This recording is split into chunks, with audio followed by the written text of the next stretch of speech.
अस्सलाम वालेकुम। आज बनाऊंगी उज़्मा अफशीन का ये ड्रेस। इसमें से जो एम्ब्रॉयडरी हुई हुई है इसको मैं रिक्रिएट करने की कोशिश करूंगी।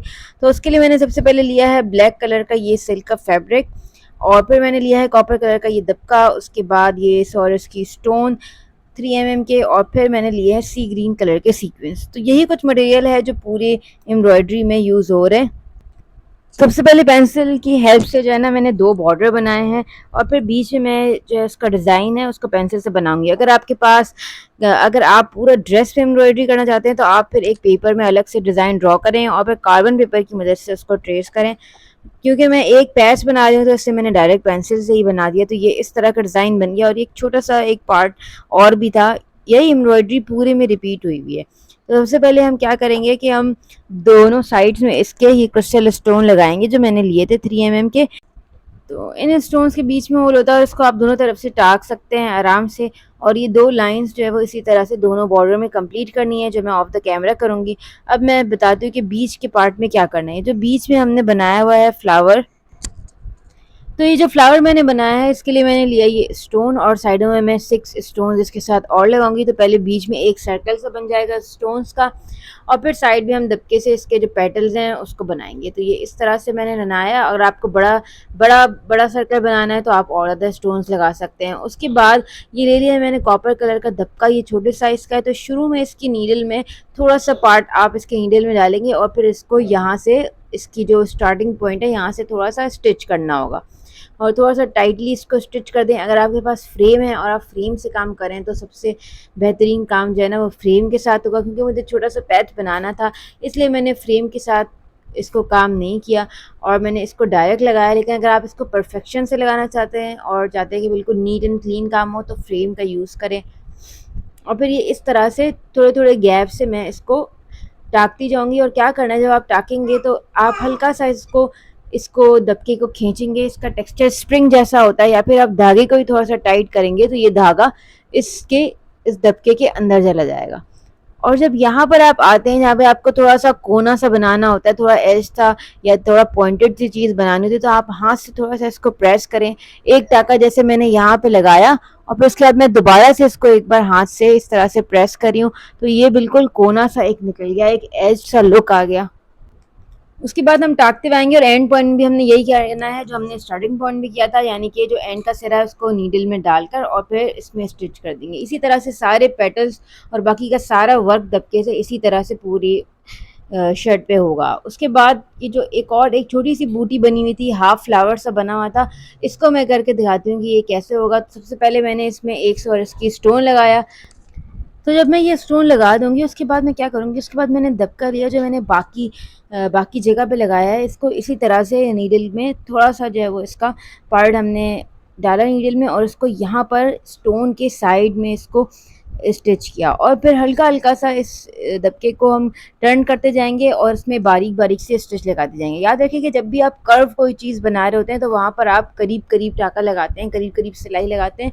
अगर आपको स्ट्रेट लाइन लगानी हो तो फिर आप भले से थोड़ा दूर-दूर गैप करके करें, लेकिन जब आपको ऐसे कर्व करना है तो फिर आपको करीब-करीब टाँका लगाना पड़ेगा, वरना ये उठा-उठा सा लगेगा और सही से नहीं लगेगा। तो मैं क्या करूँगी, हाथ से इसको टर्न करती जाऊँगी और करीब-करीब इसके इसी तरह से सिलाई करती जाऊँगी। तो छोटी-छोटी बारीक-बारीक सी सिलाई इसमें होगी, और ये इतना विज़िबल भी नहीं होगा जैसे बाकी तरफ हम इसे खींच के स्ट्रेच करके लगा रहे हैं। तो ऐसे ही इसमें लगाना है। उसके बाद एंड में मैं इसको कट करूँगी, और फिर ये लास्ट में वही वाली चीज़ जो शुरू में की थी उसी को रिपीट करके जो लास्ट का पार्ट बचेगा उसको इस तरह से स्टिच करना है। तो जैसे ये एक स्टोन लगाए हैं वैसे ही हमें ये साइड में इसके 6 स्टोन्स भी इसी तरह से लगाने हैं। अच्छा, मैंने इसको पहले बनाया नहीं था तो इसलिए मेरा गैप जो है वो ज़्यादा हो गया, लेकिन जो असल में बना हुआ है पिक्चर में, यानी कि जो ड्रेस में असल में बना हुआ है उसमें गैप इतना नहीं है। तो पहले आप इसको पेंसिल से ड्रॉ कर लें। मुझसे गलती हो गई थी कि मैंने ड्रॉ नहीं किया था, इसलिए मेरे जो गैप्स जो हैं वो ज़्यादा हो गए, मतलब अनइक्वल थोड़ा-सा ये लगे हैं सारे जो 7 स्टोन्स हैं। उसके बाद हमने क्या करना है कि बाकी ये काम को मैं ऑफ द कैमरा करूँगी। अब मुझे ये काम करना है कि मैं जो एक और पार्ट था कि एक स्टोन के साइड में 3 स्ट्रिंग से लगे हुए थे इस तरह से, और जब हमने स्ट्रेट स्ट्रिंग लगाया उसके बाद एक छोटा सा डॉट कहूँ या एक छोटा सा एक कर्व सा बना हुआ था, एक छोटा सर्कल बना हुआ था, घुमा के उसको लगाया था। तो ये बहुत ही छोटा सा पार्ट है, इसको हम इस तरह से लगाएंगे कि वही शुरू का थोड़ा सा पार्ट मैंने डायरेक्ट स्टिच किया, और फिर इसको घुमाऊँगी और यहाँ पे बहुत ही करीब-करीब हमें टाँका लगाना पड़ेगा, क्योंकि एक बहुत ही स्मॉल सा सर्कल बना रहे हैं। जो स्टोन के साथ मैंने सर्कल बनाया था वो इससे थोड़ा फिर भी बड़ा था और उसके साइड में स्टोन था तो एक सपोर्ट थी।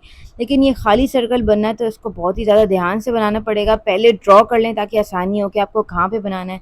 तो 3-4 ही स्टिच लगेंगे और ये कंप्लीट हो जाएगा। एंड के पार्ट को इसी तरह से आपने नीडल में डाल के और फिर कपड़े में स्टिच करना है और बीच में करीब-करीब से टाँका लगाकर एक सर्कल को कंप्लीट करना है। तो जैसे ये एक लाइन बनी है, इसके साथ 2 लाइन्स दोनों साइड में 2 लाइन्स और बनेगी। तो ये इस तरह से ये पार्ट पूरा मैंने कंप्लीट कर लिया है। जो मैंने कहा था कि कॉपर दबके से ही हमें सारा काम कंप्लीट करना है। यहाँ पे जैसे स्टोन लगाया वैसे यहाँ पर भी स्टोन लगाना है, इस लीफ में भी। तो अब उसी सेम पैटर्न से, जैसे पहले स्टोन लगाया था उसी सेम पैटर्न से स्टोन को रिपीट करेंगे। जब हम स्टिच करते हैं तो ऐसा बहुत होता है कि धागा यहाँ फँस जाता है, धागे में नॉट लग जाती है। वो सब चीज़ें हम एडिटिंग में एडिट कर देते हैं, उस सब चीज़ को क्रॉप कर देते हैं। लेकिन ये जो भी काम हम आधे घंटे का काम होता है वो 1 घंटे में हो रहा होता है, क्योंकि धागा बहुत फँसता है, बहुत उसमें नॉट लगती है, इस तरह की चीज़। उसके बाद मैंने ले लिया ये सी ग्रीन सीक्वेंस। तो मुझे ये सी ग्रीन ही लगा था, अब ये पता नहीं बॉटल ग्रीन है या सी ग्रीन है। मेरे पास सी ग्रीन सीक्वेंस अवेलेबल था तो मैंने वही लगा लिया और इसको जो है मैं वो ओवरलैप करके लगा रही हूँ। तो सबसे पहले लास्ट वाला सीक्वेंस लगाया और ओवरलैप जब हम करते हैं तो पहले लास्ट वाला सीक्वेंस लगा के दूसरी तरफ टाँका लगाते हैं इस तरह से, यानी कि ऊपर की तरफ जाते हैं। तो फिर आपका जो धागा होता है वो विजिबल भी नहीं होता, नहीं भी दिखता। अगर आप चाहें तो उसको ग्रीन धागे से लगा लें, क्योंकि जब हम आखिरी सीक्वेंस लगाते हैं तो उसका धागा विजिबल होता है। बाकी किसी का धागा भी ये ओवरलैप वाले सीक्वेंस में विजिबल नहीं होता बल्कि छुप जाता है। तो ये इस तरह से मैं एक-एक करके इसको लगाती जाऊँगी। अगर आप बड़ा पेटल बनाएँगे, मैंने क्योंकि स्मॉल पेटल बनाया है और इसी साइज़ का फ्लावर बना हुआ है इसमें, अगर आप बड़ा पेटल बनाएँगे तो सीक्वेंस आपको बड़े लेने पड़ेंगे। इस तरह से मैंने सारे लगाए और सारे पेटल्स में इसी तरह से सीक्वेंस लगेंगे। तो ये फ्लावर इस तरह से कंप्लीट हो गया। साइडों में ये दबके का फ्लावर बना है और बीच में सीक्वेंस, और ये सारे पार्ट जो है वो इस तरह से मैंने कंप्लीट किया। ये जो पार्ट है यहाँ पर भी एक कर्व सा आया हुआ है, तो यहाँ पर भी हमें स्टिच बहुत करीब-करीब करके लगाना है। तो ये हो गया है उस बॉर्डर का फाइनल लुक। थोड़ी-सी मैंने इसकी वीडियो डार्क में ही बनाई है। Please subscribe to my channel. Thank you.